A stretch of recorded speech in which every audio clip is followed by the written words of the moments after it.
뉴스에 시작합니다. 저는 동정민입니다. 대선이 다가오면서 국민의힘과 민주당이 속속 정책 비전을 제시하기 시작했습니다. 2025년 유권자들의 마음을 사로잡을 비전과 공약, 어떤 걸 내놓고 있을까요? 우리 사회의 해결이 급한 과제 바로 저출산이죠. 민주당이 신혼부부들에게 가구당 1억 원을 대출해주고 출생 자녀 수에 따라 이자는 물론 원금까지 탕감해주는 안을 공약으로 검토 중입니다. 이른바 헝가리식 저출산 대책입니다. 여러분 어떻게 생각하십니까? 이상원 기자의 단독 보도입니다. 더불어민주당은 저출생 대선 공약으로 신혼부부에게 1억 원을 대출해주는 정책을 검토 중입니다. 첫 자녀를 낳으면 무이자 전환, 둘째를 낳으면 원금의 50%를, 셋째를 낳으면 원금 100%를 모두 감면해줄 방침입니다. 별도의 소득자산 기준 없이 모든 신혼부부가 대상입니다. 고소득층을 왜 지원하느냐 이런 지적이 있을 수 있는데 많은 세금을 내는 사람은 제외한다. 이건 오히려 역차별입니다. 지난 총선 때 내걸었던 공약으로 재원은 대략 매년 3에서 5조 원 정도 들어갈 전망입니다.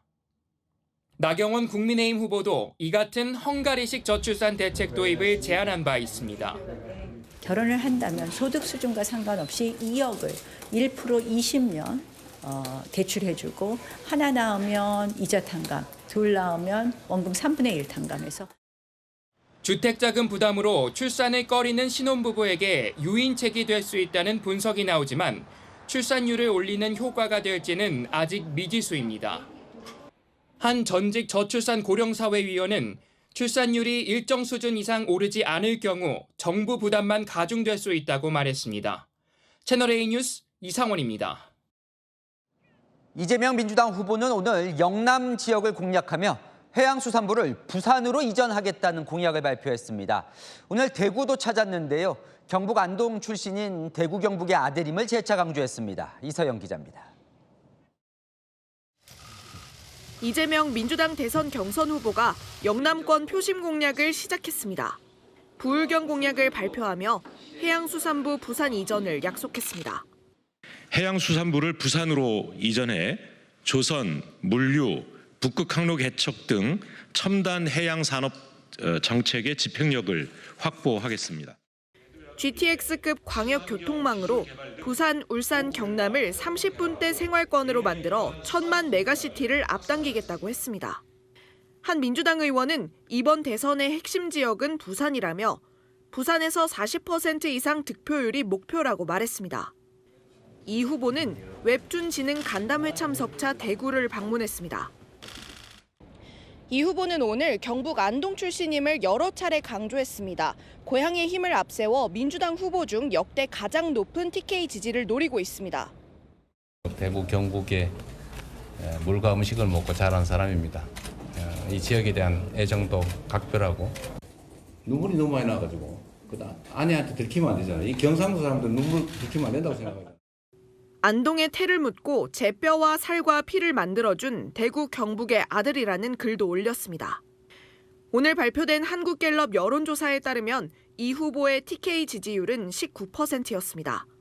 국민의힘 홍준표 후보, 한덕수 대행과 오차범위 내였습니다. 채널A 뉴스 이서영입니다.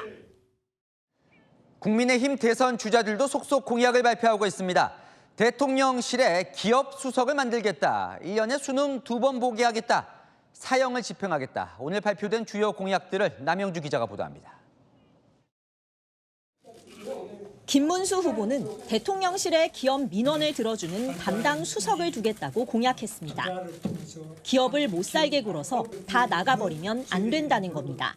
한국에는 이재용이도 잡혀가서 감옥 살고 최태원이도 감옥 살고 신동빈이도 감옥 살고 한국에 살아가는 기업이 다 감옥 가는데 이 사법 리스크, 감옥 리스크 때문에 한국에 오기를 겁을 냅니다.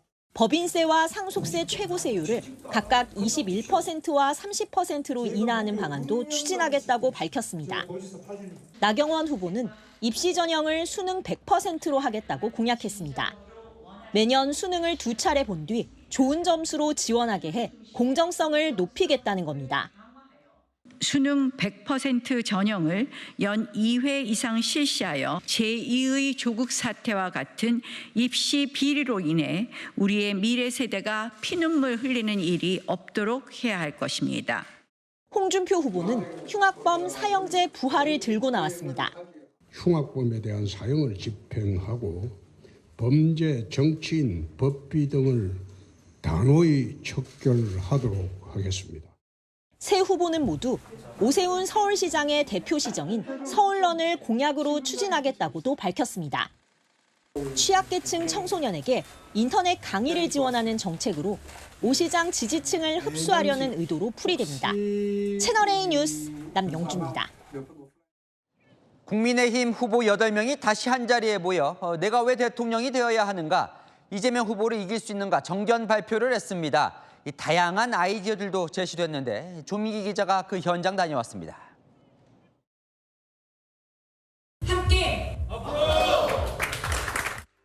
국민의힘 대선 경선 후보 8명이 한자리에 모여 대한민국의 도약과 미래 비전을 주제로 10분간 정견을 밝혔습니다.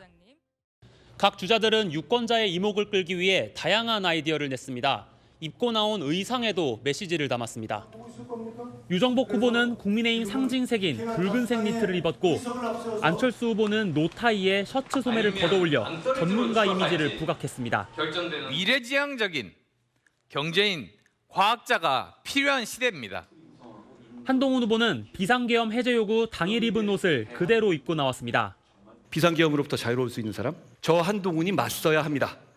홍준표, 김문수, 나경원 후보는 이재명 민주당 후보를 이야기할 때만큼은 큐카드를 보지 않고 강한 어조로 발언을 이어갔습니다. 부패로 얼룩진 나라, 정과자의 나라 만들어서 되겠습니까? 이재명의 거짓과 부패를 물리칠 수 있습니다. 이재명 1인 독재 막아야 하지 않겠습니까? 애국가로 발표를 시작하거나 나이를 부각한 후보도 있었습니다.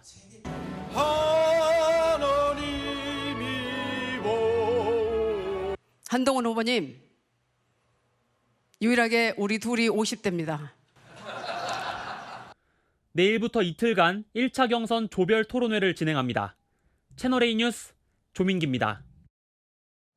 한덕수 대통령 권한 대행은 오늘도 국민 통합 그리고 경찰을 격려하는 민생 행보를 이어갔는데요.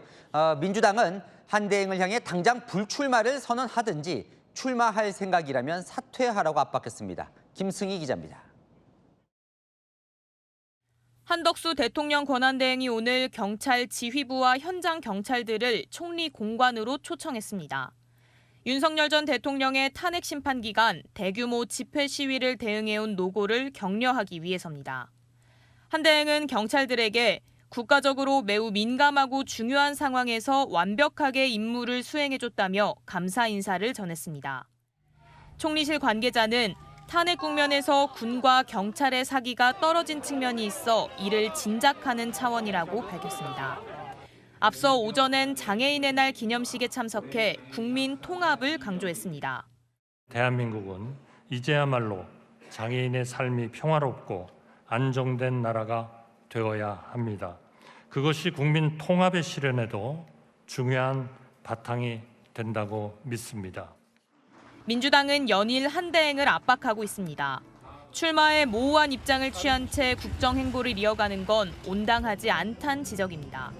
출마할 거면 오늘 당장 사퇴해야 합니다. 대미 협의에 전념할 거면 월권하지 말고 당장 불출마 선언해야 합니다. 총리실 관계자는 일일이 답하는 게 더 우스운 일이라며 일축했습니다. 채널A 뉴스 김승희입니다.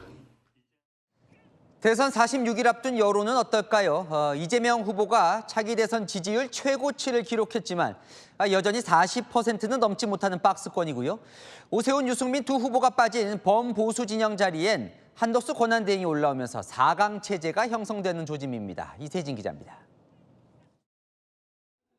이재명 민주당 후보 지지율이 38%를 기록했습니다.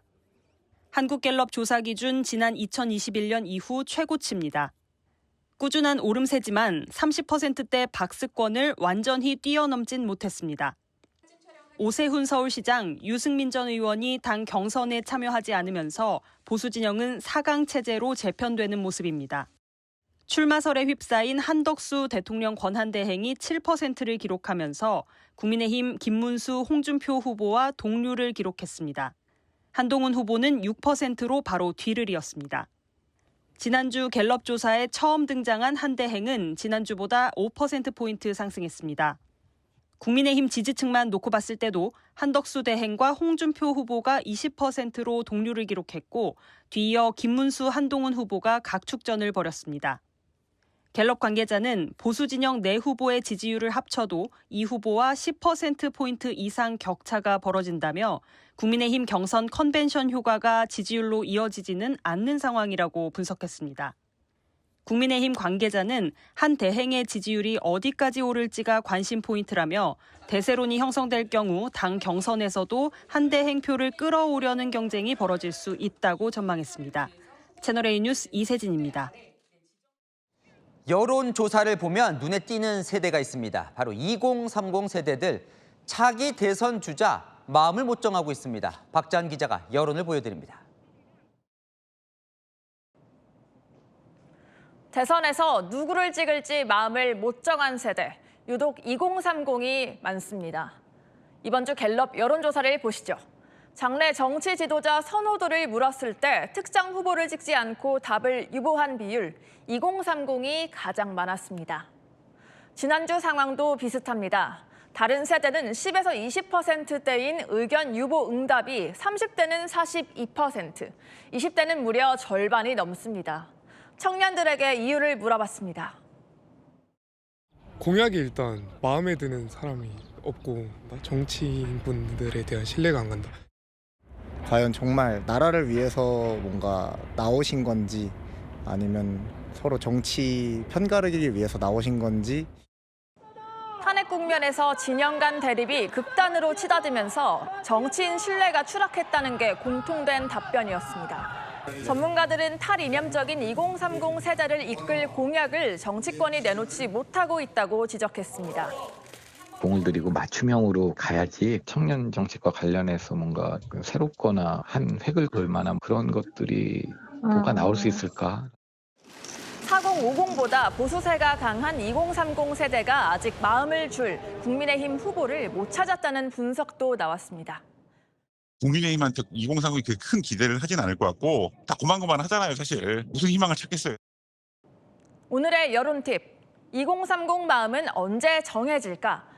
여야 후보가 정해지는 5월 초 이후에야 윤곽을 드러낼 것으로 보입니다. 채널A 뉴스 박자한입니다. 다음 소식입니다. 미중 전쟁은 어디까지 확산이 될까요?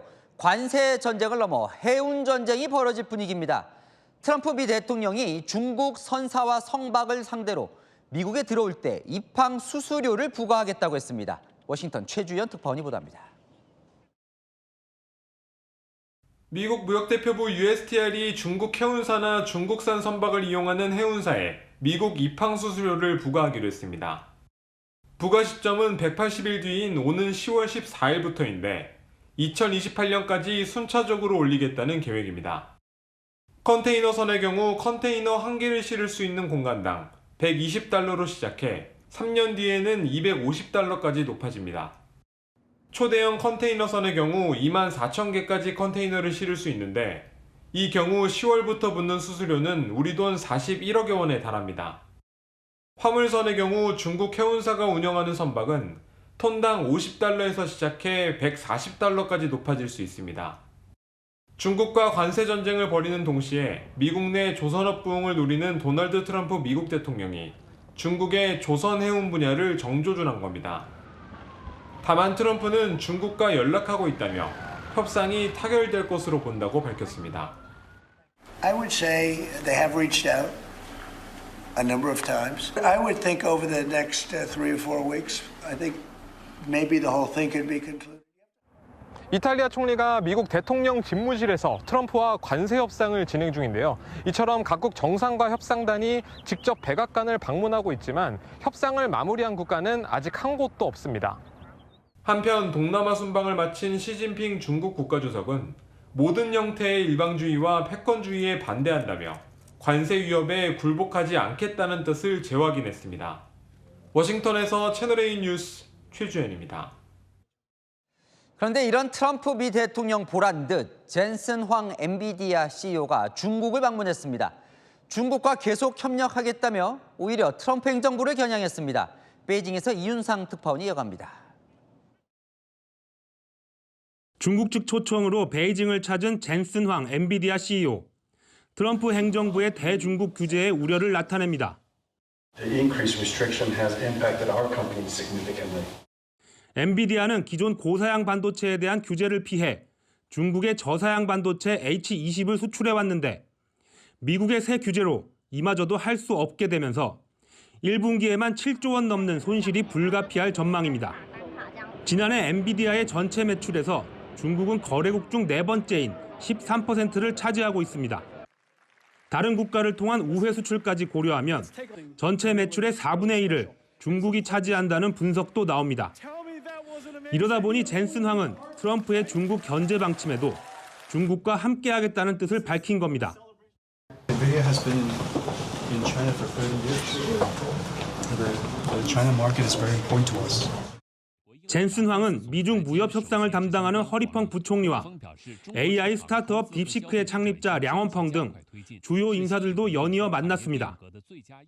미중 관세 전쟁이 반도체 전쟁으로 번진 가운데 중국 정부는 일방적 관세를 시작한 미국이 결자 해지해야 한다고 밝혔습니다. 베이징에서 채널A 뉴스 이윤상입니다. 미국발 관세 전쟁, 결국 손해를 보는 건 미국 국민들 아닐까 싶기도 한데요. 명품 패션 업체인 에르메스가 다음 달부터 미국에서만 가격을 올립니다. 김호영 기자입니다. 에르메스 제품이 미국에서만 더 비싸집니다. 미국 현지 언론은 에르메스의 부사장이 관세 영향을 상쇄하기 위해 미국 판매 가격 인상 계획을 밝혔다고 보도했습니다. 그러면서 5월 1일부터 10% 오른 가격이 적용될 것이라고 전했습니다. 이 경우 현재 미국에서 12,100달러 하는 버킨백 25가 약 2주 뒤에는 170만 원 넘게 오른 13,300달러에 판매되는 겁니다. 미국은 이달 초부터 10% 인상된 보편 관세를 적용 중으로 90일 유예 기간 뒤 상호 관세까지 더해지면 유럽 패션 가죽 제품에는 20%의 관세가 부과됩니다. 유럽 명품 업체들도 버티기 힘든 상황인데 루이비통은 관세를 피하기 위해 미국 현지 생산 확대를 검토 중입니다. Effectivement, on a une partie de notre production qui est faite aux États-Unis, on a même américaine comme Tiffany, et on a amené à augmenter nos productions américaines forcément pour éviter les droits de douane. 하지만 유럽 명품 업체 중 미국 공장이 아예 없는 곳도 많아 관세 폭탄이 현실화되면 도미노 가격 인상이 불가피합니다. 미국은 중국 다음 가는 사치품 시장 큰손이지만 트럼프발 관세 전쟁에 유럽 명품 업체들의 고민도 깊어지고 있습니다. 채널A 뉴스 김호영입니다.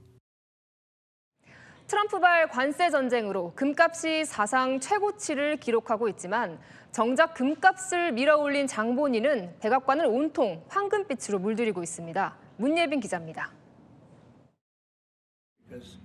금빛 의자에 앉은 도널드 트럼프 미국 대통령 뒤로 금빛 액자와 장식품이 빼곡히 놓여 있습니다.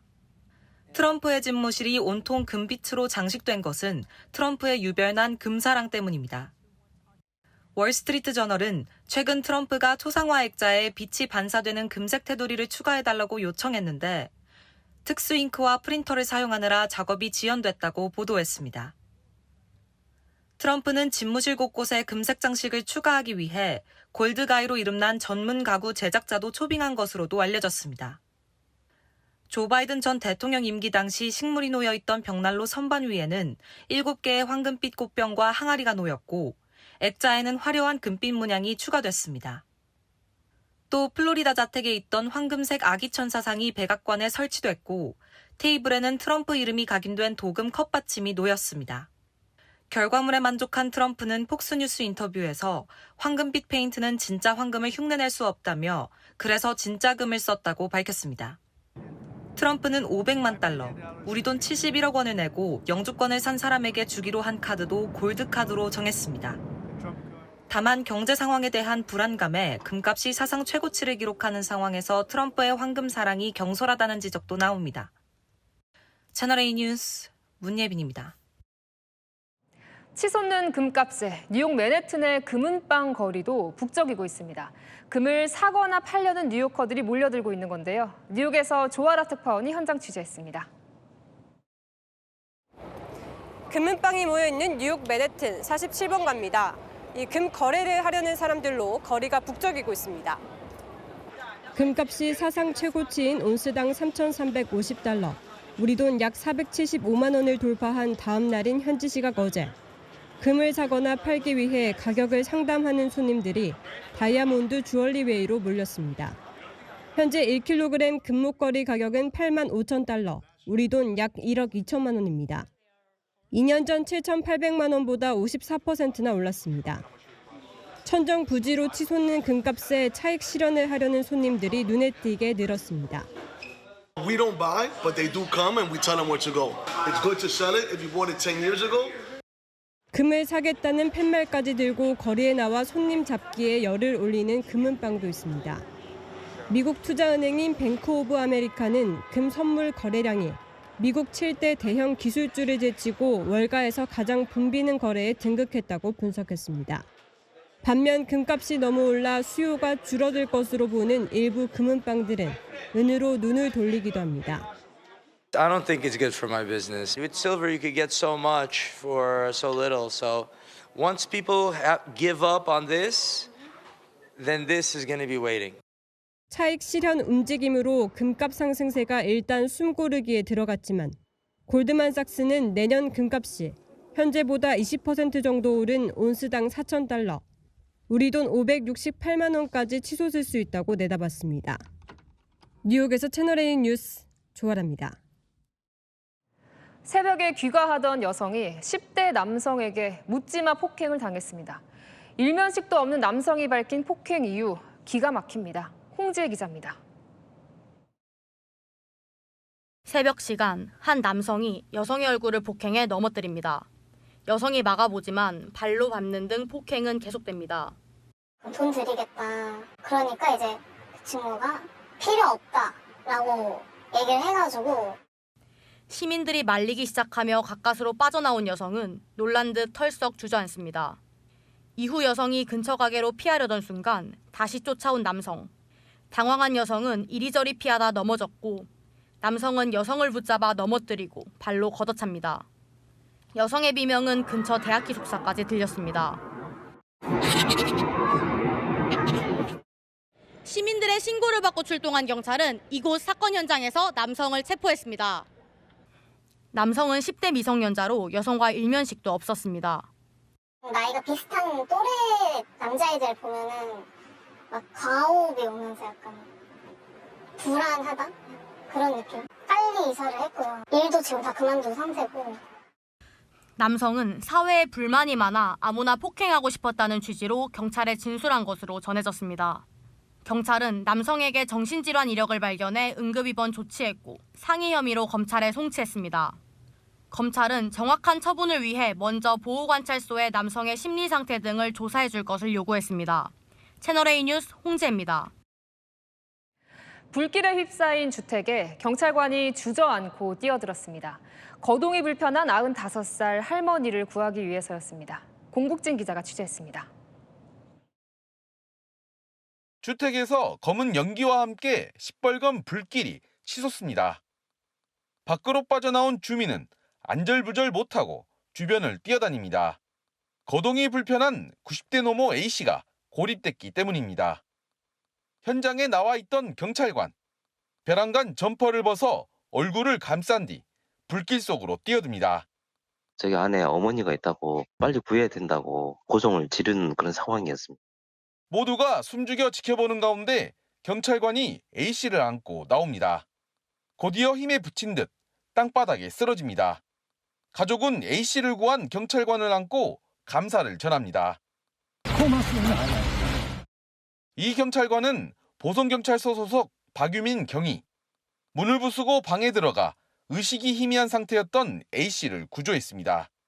집은 모두 탔지만 목숨을 건 구조 덕분에 더 큰 피해를 막았습니다. 얼굴을 감쌌던 점퍼는 누더기가 됐고 박경희는 연기를 마셔 병원에 입원했지만 당시엔 그저 할머니를 구해야 한다는 생각뿐이었습니다. 돌아가신 할머니 생각이 많이 나가지고 할머니가 저를 어렸을 때 키워주셔가지고 그런 마음이 많이 들었습니다. 보성군은 박경희의 감사패를 수여하기로 했고 전남경찰청도 표창을 검토 중입니다. 채널A 뉴스 공국진입니다. 1980년대 수천억 원대 어음 사기를 벌인 희대의 사기꾼 큰손 장영자 씨가 이번엔 150억 원대 위조 수표를 쓴 혐의로 또 실형을 확정받았습니다. 이번이 5번째로 총 34년 동안 옥살이를 하게 됩니다. 송정현 기자입니다. 1980년대 남편 이철희 전 중앙정보부 차장과 6,400억 원대 어음 사기 사건을 벌여 큰손으로 불린 장영자 씨. 당시 기준 정부 1년 예산의 10%에 달하는 금액이었습니다. 단군 이래 최대 금융사건으로 회자된 이 사건으로 장 씨는 징역 15년을 선고받았습니다. 이후 가석방과 특별사면을 받기도 했지만 사기 범행을 이어갔습니다. 교도소에 수감된 횟수만 4차례에 달했던 장 씨는 최근 대법원에서 또 실형을 추가로 확정받았습니다. 대법원은 지난달 21일 150억 원이 넘는 위조 수표를 쓴 혐의로 장 씨에게 징역 1년을 선고한 원심을 확정했습니다. 장 씨는 지난 2017년 7월 서울 서초구의 한 호텔에서 업체 대표와 농산물 공급 계약을 체결했습니다. 이 과정에서 154억 원이 넘는 대금을 위조 수표로 지급한 혐의로 기소됐습니다. 올해 81세인 장 씨는 5번째 실형이 확정되면서 수감 생활 기간만 총 34년에 달하게 됐습니다. 채널A 뉴스 송정현입니다. 대전 일부 학교의 급식이 중단됐습니다. 급식 조리원들이 집단 병가를 낸 건데 달걀 껍질 까기 등의 업무가 과중하다는 이유였습니다. 김대욱 기자가 현장에 가봤습니다. 점심시간, 줄 선 학생들이 도시락을 받아갑니다. 지난 11일부터 급식이 중단되면서 도시락으로 점심을 먹고 있습니다. 많이 부족해요. 그래서 햄버거 사왔어요. 학교에서 주는 도시락보다는 직접 싸온 밥이 더 영양가 있을 것 같아서 사왔습니다. 이 학교 급식 조리원들은 근골격계 질환을 악화시키는 덩어리 고기 손질을 거부하고 껍질을 깐 달걀 등을 요구해왔습니다. 하지만 교육청에서 업무 개선 요구를 거부하자 다음 달 2일까지 집단 병가를 낸 겁니다. 조리실 한쪽에는 설거지를 하지 못한 숟가락과 젓가락이 그대로 방치돼 있습니다. 대전의 한 고등학교도 같은 이유로 보름 넘게 저녁 급식이 되지 않고 있습니다. 급식 조리원 노조 측은 학교마다 다른 덩어리 식재료, 많은 반찬수, 냉면기 과다 사용 등으로 조리원들이 고통을 호소하고 산재 발생도 심각하다는 주장입니다. 학생들이 어떤 영양 불균형이라던가 또는 식판 열소도 못하겠다 이렇게 말씀하시는 것들은 식중독 사고 위험도 있기 때문에 교육청과 노조의 입장이 팽팽히 맞서면서 애꿎은 학생들만 피해를 입고 있습니다. 채널A 뉴스 김대욱입니다. 며칠 전만 해도 전국 곳곳에 눈이 내렸죠. 이제야 봄이 왔나 했더니 2달이나 빨리 여름이 찾아왔습니다. 일부 지역은 낮 기온이 30도를 넘었습니다. 허준원 기자입니다. 내리쬐는 햇볕을 피해 그늘마다 시민들이 몰려 있습니다. 무더위를 식혀줄 분수도 올해 처음 가동됐고 옷차림은 이미 한여름입니다. 어제는 바람이 많이 불었는데 오늘은 바람도 없고 그냥 많이 덥네요. 갑자기 더우니까 짧은 팔로 바꿨죠. 집에서도 원래 평소에 막 21도, 22도 유지됐었는데 오늘은 갑자기 25도, 26도.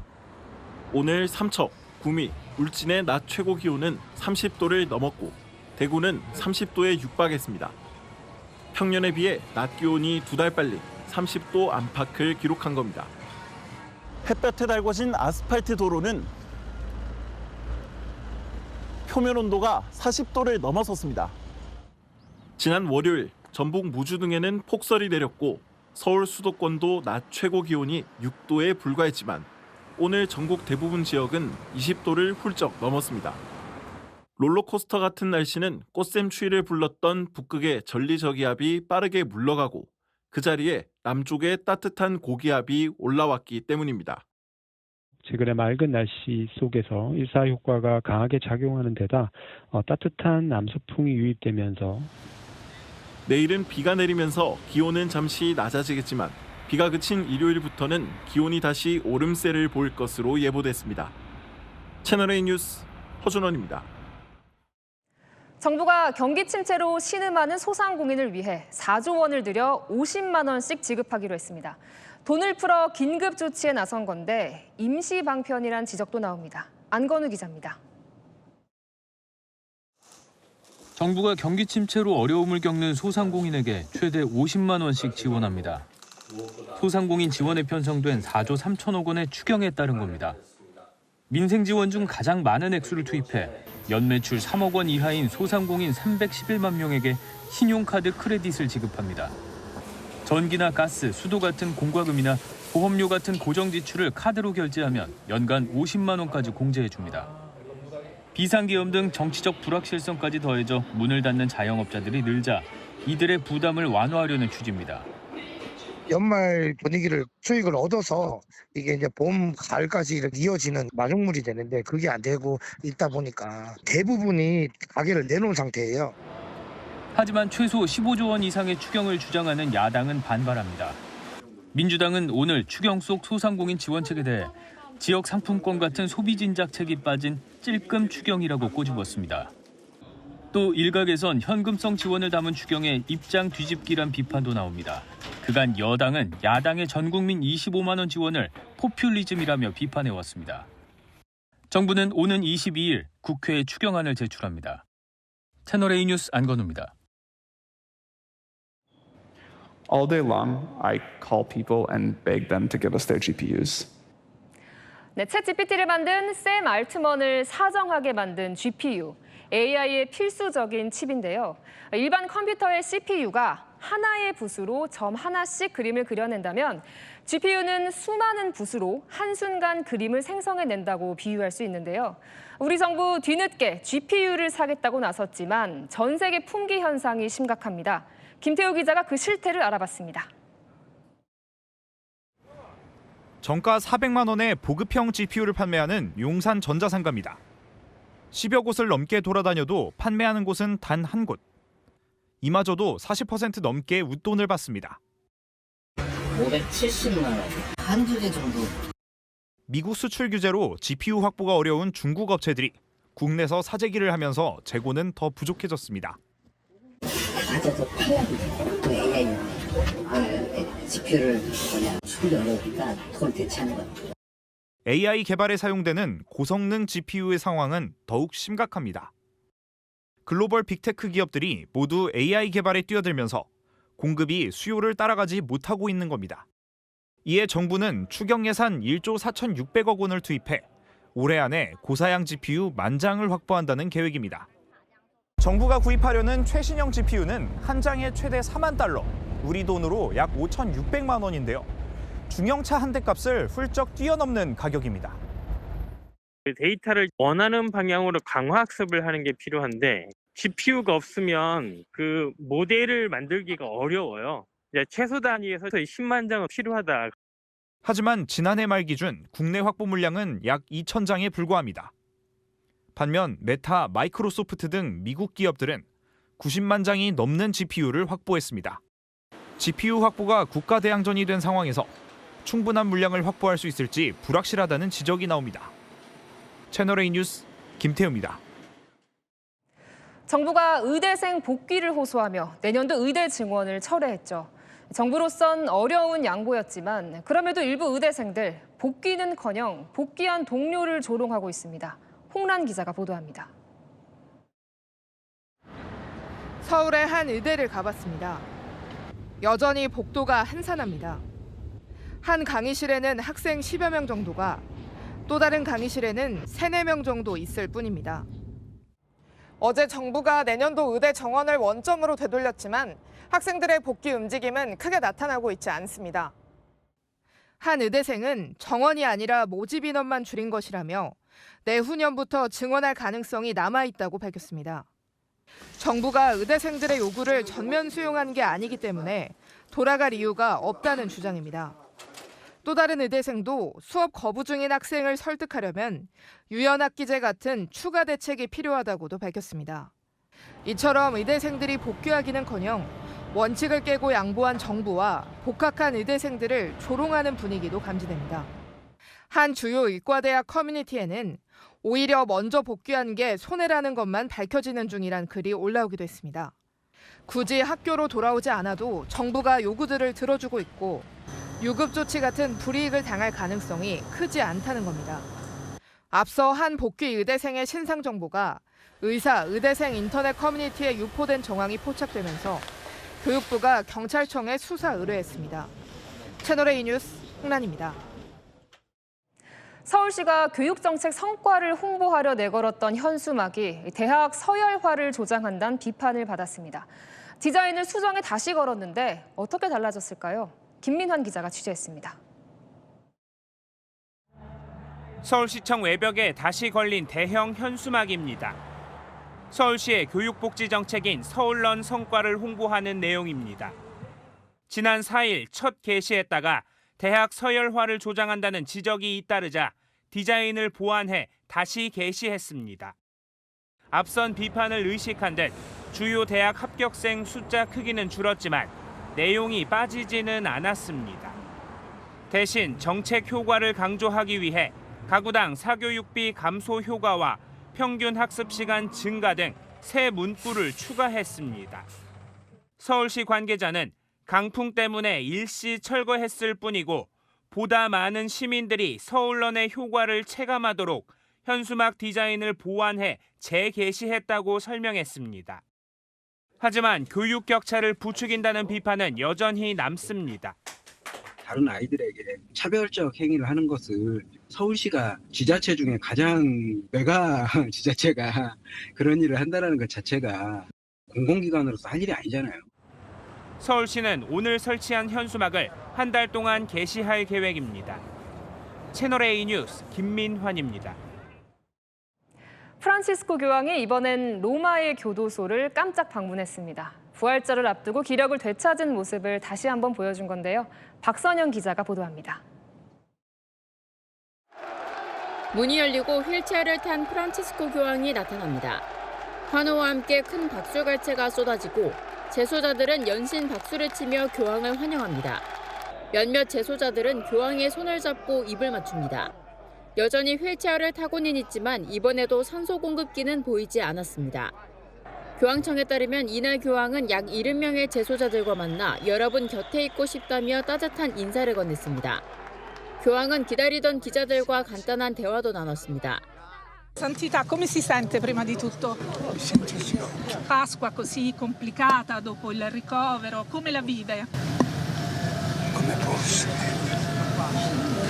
E la vivo come posso. 2013년 즉위한 교황은 매년 부활절 직전 성목요일마다 교도소나 노인 요양원 등을 방문해 세족식을 진행해왔습니다. 하지만 올해는 교황의 건강 상태를 고려해 세족식을 생략한 것으로 알려졌습니다. 2달간 활동 자제를 권고한 의료진의 우려와 달리 교황의 회복세가 빨라짐에 따라 오는 20일 진행될 부활절 미사는 교황이 직접 집전할 것이라는 전망이 나오고 있습니다. 채널A 뉴스 박선영입니다.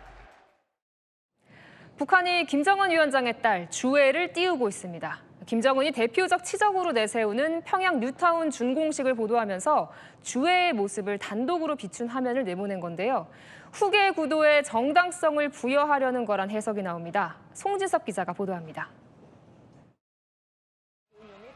김정은 북한 국무위원장 옆에 갈색 가죽 재킷을 입은 딸 주애가 바짝 붙어 수행합니다. 주민들의 환호에 주애도 박수로 화답하는데 아버지와 키가 엇비슷합니다. 북한 김정은 부녀는 지난 15일 진행된 평양 화성지구 3단계 살림집 준공식에 참석했는데 조선중앙TV는 이 행사를 약 40분 분량으로 편집해 오늘까지 사흘간 10번이나 방송했습니다. 김정은 동지께서는 이렇게 현대적인 살림집을 이제야 안겨주게 되어 미안하다고. 축하 공연과 불꽃놀이 사이사이 김정은 부녀의 다정한 모습이 중계됩니다. 주로 두 사람이 동시에 화면에 잡혔지만 주애가 노래를 흥얼거리는 모습은 단독으로 잡히기도 했습니다. 주애가 단독으로 화면에 잡힌 건 2023년 건군절 외에는 사례를 찾기 힘든 일입니다. 북한이 수도 평양에서 딸 주애를 의도적으로 부각시키며 백두혈통 권력 승계의 정통성을 강조했다는 해석이 나옵니다. 혁명의 수도라는 평양을 강조하는데 그 노래를 직접 김주애가 부름으로써 그 평양으로서의 어떤 정통성 자체도 거기에 김주애에게 부여한다는 의미도 담겨 있는 걸로 볼 수도 있는 거고요. 주애는 퇴장할 땐 김 위원장의 극진한 에스코트를 받았습니다. 채널A 뉴스 송진섭입니다. 할리우드 명배우 진 해크먼이 지난 2월 자택에서 아내와 함께 숨진 채 발견됐었는데요. 마지막 모습을 짐작케 하는 충격적인 영상이 공개돼 안타까움을 주고 있습니다. 장호림 기자가 전합니다. The winner is Mr. Gene Hackman. 40년간 할리우드에서 영화 슈퍼맨 시리즈 등 다수 작품에서 활약한 배우 진 해크먼. 지난 6월 말 자택에서 향년 95세 나이로 아내와 함께 숨진 채 발견됐는데 범죄 지구는 없는 걸로 알려졌습니다. 해크먼 부부의 사망 전 상황을 짐작케 하는 보디캠 영상도 공개됐는데 옷가지들은 수북히 쌓였고 약병은 어지럽게 널려 있습니다. 침실 베개인 혈흔이 화장대 위는 빼곡히 물건이 쌓여 있습니다.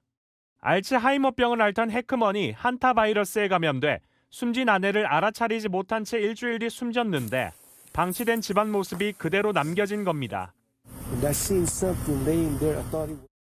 집안에는 해크먼이 자신을 보살펴준 아내에게 쓴 손편지도 남겨져 부부의 애틋한 마음도 전해졌습니다. 케이블카 한 대가 산산조각 나 있고 소방대원들은 구조 활동을 벌입니다. 현지 시각 지난 17일 이탈리아 남부 나폴리 인근 산에서 운행하던 케이블카 한 대가 계곡으로 추락해 승객 4명이 숨지고 1명이 크게 다쳤습니다. 운행된 지 70년이 넘은 사고 케이블카는 몬테파이토를 오르는 1092m 길이 노선입니다. 인근 다른 케이블카도 운행이 중단돼 승객들은 불편을 겪었습니다. 이탈리아 당국은 가파른 경사를 오르던 케이블카의 케이블이 끊어진 걸 원인으로 보고 자세한 사고 경위를 조사하고 있습니다. 채널A 뉴스 장호림입니다. 윤석열 전 대통령 변호인단이 어제 돌연 신당 창당 선언을 예고했다가 보류했었죠. 사실상 신당 창당은 접기로 했습니다. 대통령, 국민의힘 의원, 대통령실 참모 등이 모두 만류했던 것으로 취재됐습니다. 최승현 기자입니다. 윤석열 전 대통령 탄핵 심판을 대리했던 변호인단 소속 5명은 어제 윤어게인 신당 창당을 예고했다가 보류했습니다.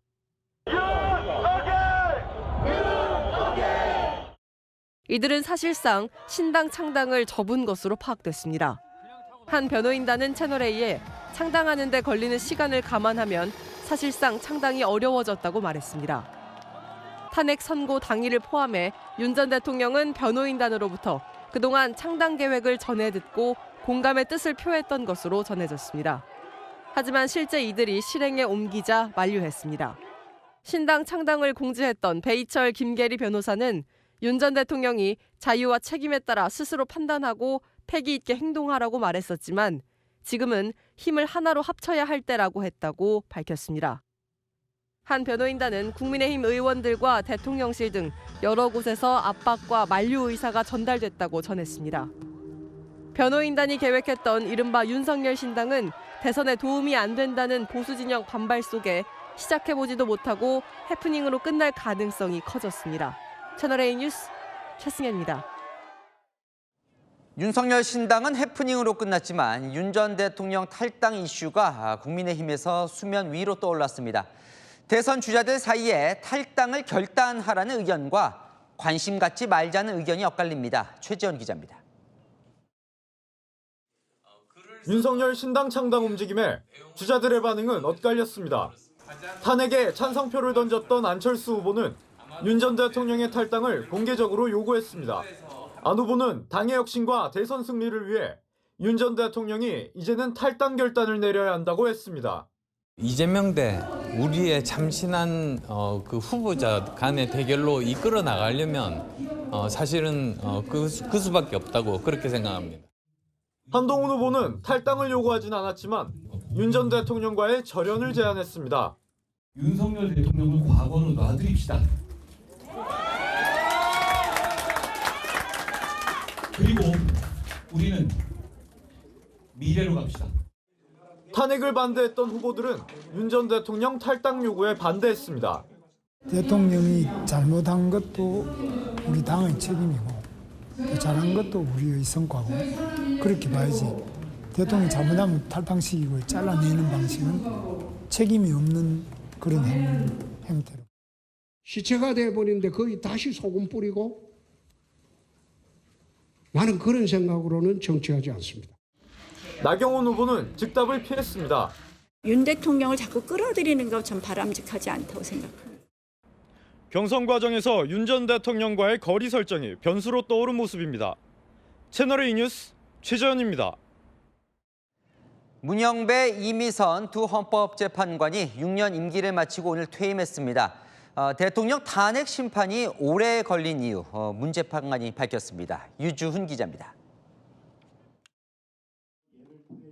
문재인 전 대통령 지명으로 헌법재판관 6년 임기를 채운 문영배, 이미선 재판관이 오늘 퇴임했습니다. 임기 말 윤석열 전 대통령 탄핵심판 재판장을 맡았던 문 재판관은 정치적 갈등이 해소되지 않는 상황을 언급했습니다. 권한쟁의와 헌법소원과 같은 절차에서 사실성과 타당성을 갖춘 결정을 하고 헌법기관이 이를 존중하면 교착 상태를 해소할 수 있는 길이 있습니다. 그러면서 이를 해소하기 위해 헌재 결정을 존중해야 하고 재판관 개인에 대한 비난을 지양할 필요가 있다고 강조했습니다. 이미선 재판관도 국가기관의 헌법 준수에 대한 당부를 퇴임사에 담았습니다. 문 재판관은 어제 인하대에서 열린 특강에선 탄핵 심판 과정에서 의견 조율에 어려움을 겪었던 소회도 털어놨습니다.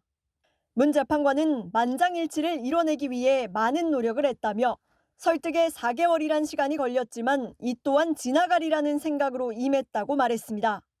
두 재판관 퇴임으로 헌재는 당분간 7인 체제로 운영됩니다. 채널A 뉴스 유주은입니다.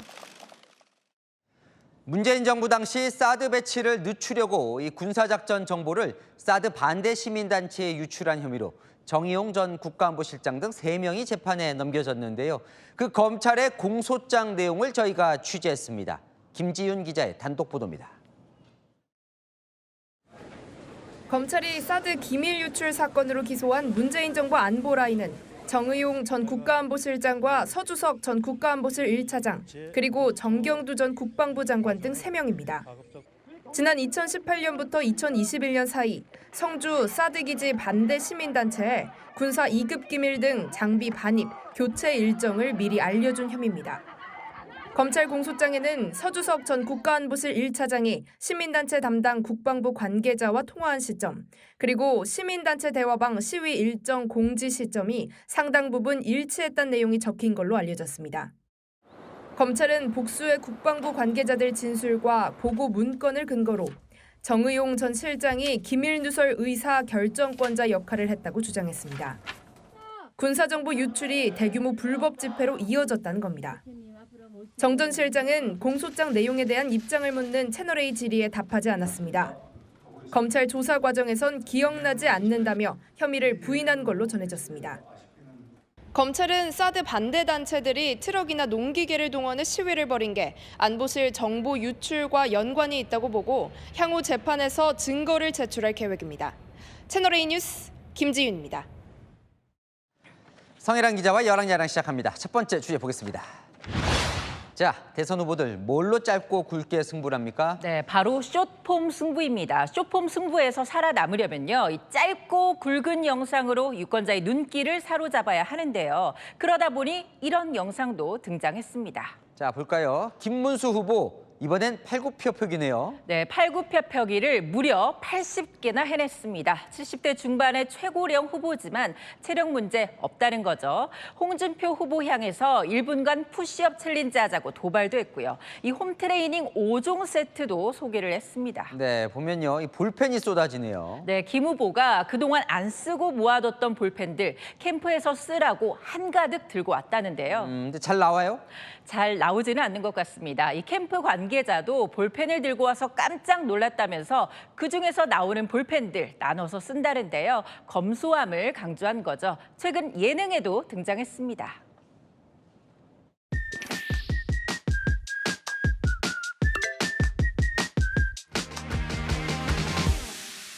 네, 그럼 홍준표 후보 쇼폼도 볼까요? 네, 거침없는 이미지를 최대한 극대화하고 있습니다. 홍준표가 극대노한 이유, 홍준표의 일침, 이런 쇼츠가 많았는데요. 가끔은 반전 이미지도 보여주더라고요.